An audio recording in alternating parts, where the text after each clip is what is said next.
សួស្តីអ្នកនរគ្នានេះជាវីដេអូបន្ទាប់នៅក្នុងការប្រើ Linux Command សម្រាប់ part នេះយើងនិយាយទៅលើ Runbar អូខេតើ Runbar ហ្នឹងយើងប្រើដើម្បីអី Runbar ហ្នឹងប្រៀបដូចជា Set Mode នៅក្នុង Windows អញ្ចឹងនៅពេលដែលយើងចង់បិទ switch ណាមួយដែលចង់វាដំណើរការឬក៏វាគាំងអញ្ចឹងទៅយើងអាចចូលទៅ Cancel Mode ដើម្បីបិទវាប៉ុន្តែនៅក្នុង Linux យើងអត់ប្រើ Set Mode ទេយើងប្រើជាមួយនឹង Runbar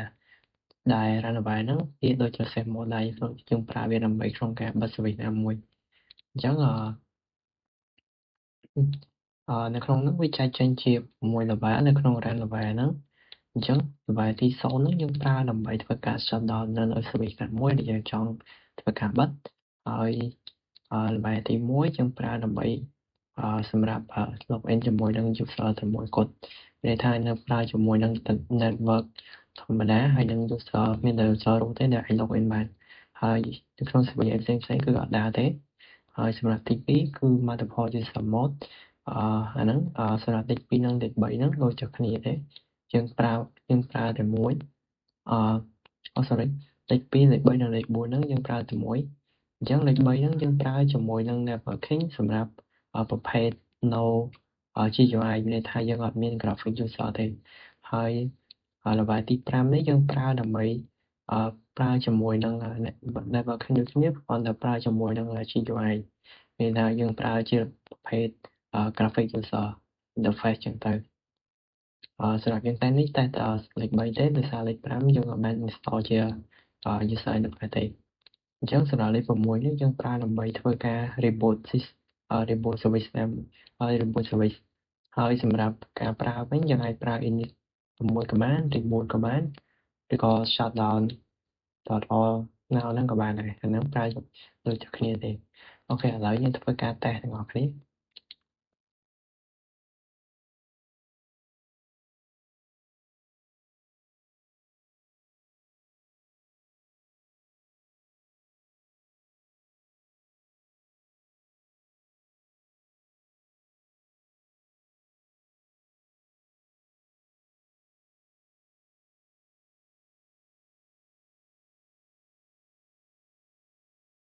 អូខេឥឡូវយើងធ្វើការ test ឥឡូវយើងចង់ដឹងថាអឺម៉ាស៊ីនរបស់យើងហ្នឹងស្ថិតនៅក្នុង level ទីប៉ុន្មានអញ្ចឹងយើងអាចប្រើ run level ដើម្បី check មើលអូខេឥឡូវយើងស្ថិតនៅ level ទី5អញ្ចឹងអានេះខ្ញុំឧទាហរណ៍ទេឥឡូវខ្ញុំswitch វាទៅlevel ទី3វិញដើម្បីប្រើជាមួយនឹងប្រភេទ multiple user no interface អញ្ចឹងដើម្បី change level យើងប្រើinit 3នេះដើម្បីធ្វើការ change level ឥឡូវខ្ញុំ change ទៅ init 3ហើយយើង check មើល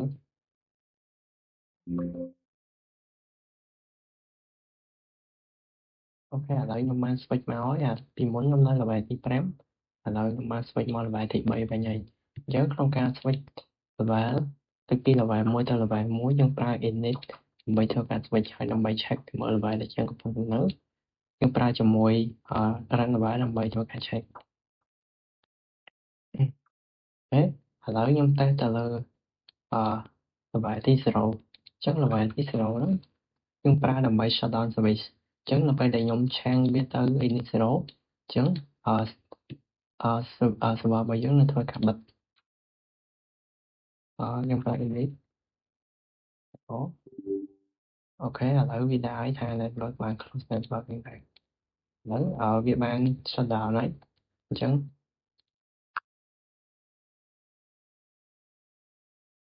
អូខេឥឡូវវាដាក់ថា switch វាមក shutdown ហើយដើម្បីនេះយើងអាចចំបើកវាម្ដងទៀតមក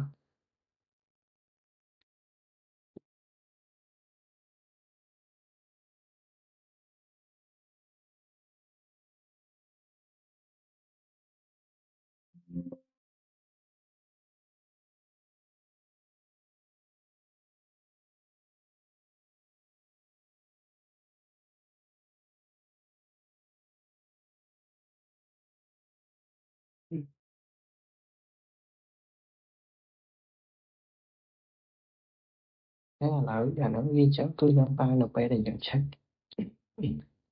ពេលដែលយើងប្រើល្បែទី0គឺ system របស់យើងគឺធ្វើការ shutdown អញ្ចឹង check មើលដល់ល្បែហ្នឹង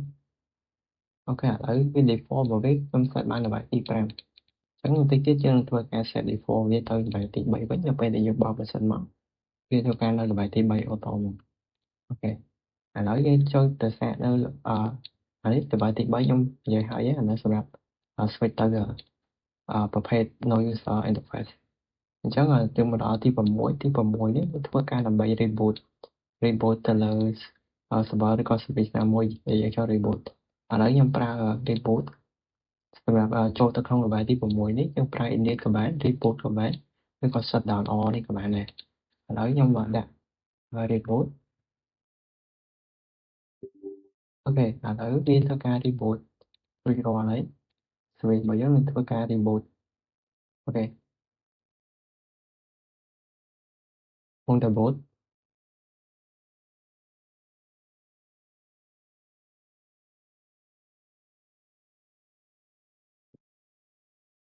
អូខេឥឡូវវា reboot រួចរាល់ហើយយើងចូលទៅ body របស់យើងវិញ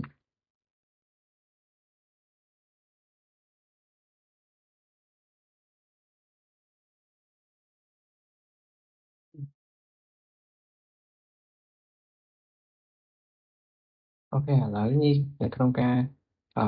switch level ហើយនឹងការប្រើប្រាស់level មួយបានរួចរាល់ហើយឥឡូវចូលចំណុចបន្តទៀតគឺធ្វើការ set default ទៅពេលដែលយើងចង់បើកម៉ាស៊ីនរបស់យើងមកធ្វើឲ្យវាចូលទៅក្នុង level ហ្នឹង automatic ហ្មងអញ្ចឹងក្នុងការ set default ហ្នឹងហើយបើសិនយើង set default ទី0អានេះគឺយើងអាច recommend ឲ្យប្រើបានទេនៅពេលដែលយើងប្រើ default ជា0នៅពេលដែលយើងបើកម៉ាស៊ីនមកវានឹងធ្វើការ shutdown អញ្ចឹងអានេះអត់ recommend ទេគឺអត់ឲ្យប្រើតែម្ដងហើយសម្រាប់ level ទី1នេះខ្ញុំប្រើមកនៅពេលដែលយើងបើកមកវានឹងធ្វើមិនយើងអត់តាមតែ level ទី1ឥឡូវខ្ញុំតែ level ទី1មើលទៅសម្រាប់ level ទី1នេះយើងនៅពេលដែលយើងធ្វើការប្រើនៅក្នុង level ទី1គឺ user អត់អាចប្រើជាមួយនឹង server របស់យើងបានទេអញ្ចឹងមានតែ root តែមួយគត់ដែលអាចប្រើជាមួយនឹងserver របស់យើងបានអញ្ចឹងក្នុងការប្រើប្រាស់យើងចាត់ទៅ level ទី1មកអូខេនេះ check មើលអូខេឥឡូវយើងចូលបាន level ទី1ហើយឥឡូវយើងធ្វើការ reboot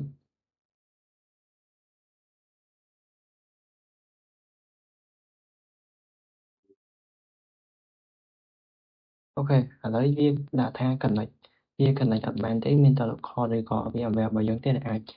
ប្រើជាមួយនឹង server ហ្នឹងបានយើងអាចប្រើ putty ឬក៏ server ផ្សេងៗដើម្បីធ្វើការ connect ចូលបានទេ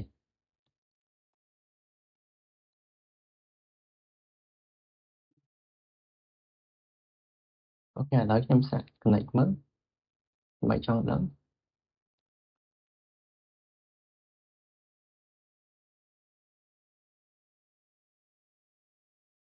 អូខេគឺ connect បានទេយើងប្រើបានតែក្នុងនេះ6ពុត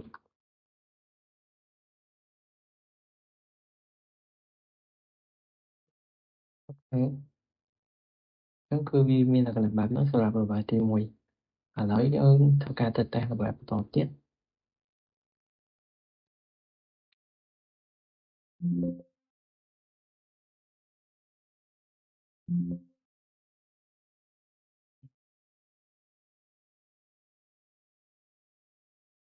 ឥឡូវយើងចូលទៅធ្វើការ set default របស់វា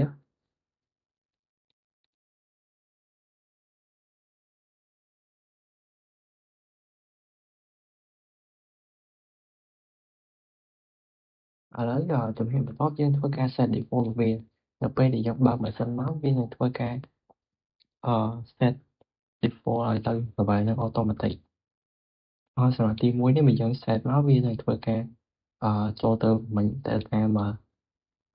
ការងាររបស់វារៀងៗខ្លួនរហូតទី5នេះគឺ set ទៅកាន់ក្រោយ call user អញ្ចឹងទៅហើយទី6ហ្នឹងនៅពេលដែលយើងបើកម៉ាស៊ីនមកវានឹងធ្វើការ reboot រហូតអញ្ចឹងអានេះក៏អត់ឲ្យប្រើដែរអញ្ចឹងដើម្បីតេស្តឥឡូវខ្ញុំអាន level Ở trong sân là con là bài tiếp ráng là bây để bao mà sân nói trong nước nên là bài tiếp bài mô tô một lấy làm bài thôi kè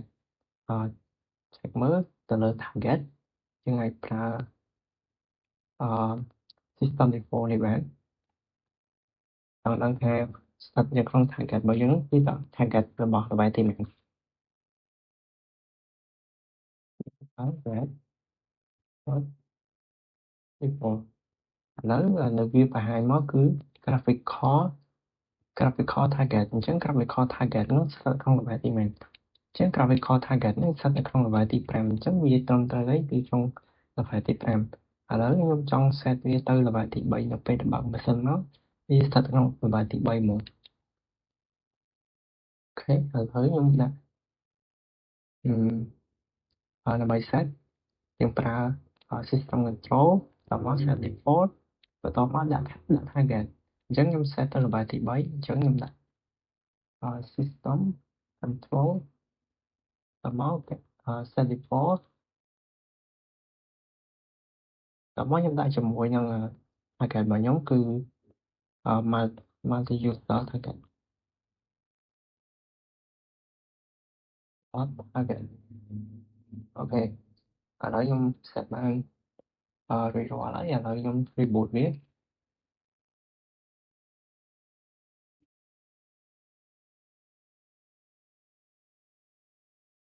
cái bên trong là reboot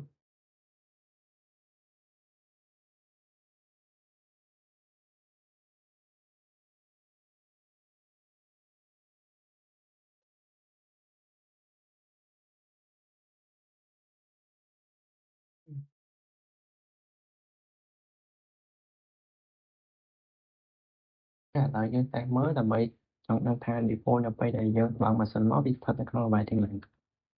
vì muốn nhung là bài tiết cái là bây là bạn phải là lỡ tag mới là lỡ vì trang mà là bài tiết bây ấy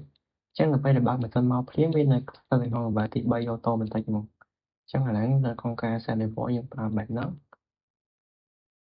ok là lỡ cho tôi chúng mình tập tiếp cứ thi thì bài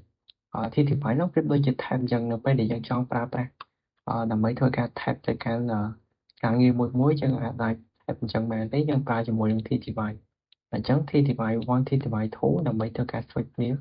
chứ là pra control alt thú cứ có F1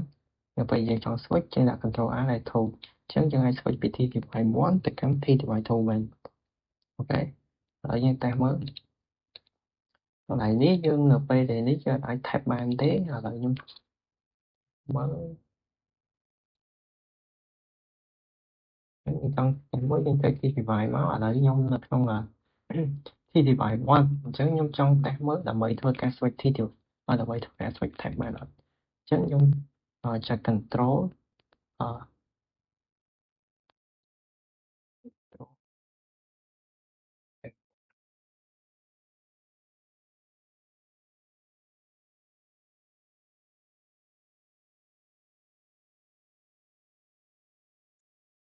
ok